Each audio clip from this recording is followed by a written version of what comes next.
सारेगामा कारवां इस तोहफे में है 5000 सुनहरे गाने और कुछ यादें।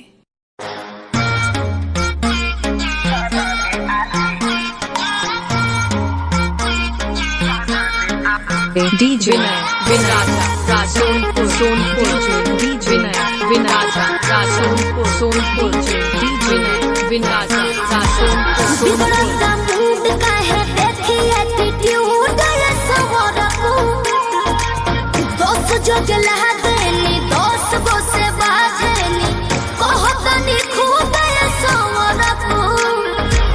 लूट ली ही माचा कोनो दे दी ही साजा कोनो मोह दी ही मोहिया के खा जाई दहिया के छाली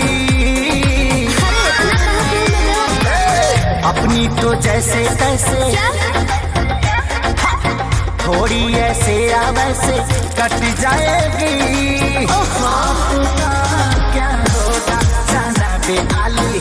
आपका क्या होगा होगा आपका क्या होगा जाना बेहाली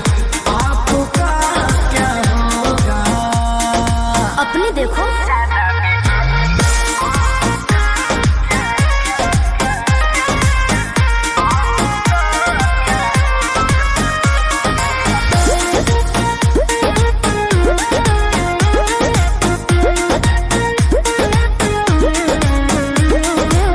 कमरेला चकाओ तारू पतारी देखही में लागे लुची हतारी DJ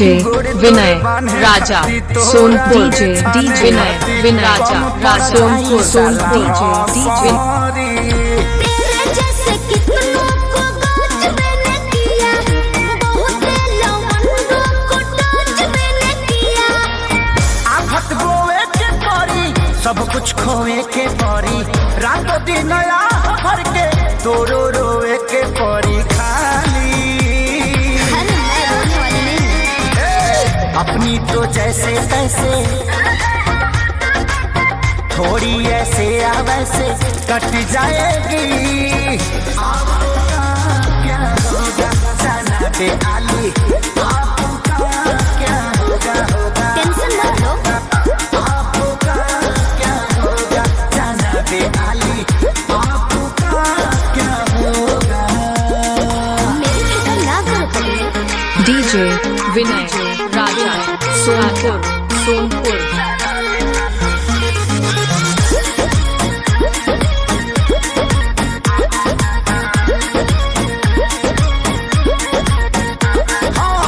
काबू में राखू अपना मानवा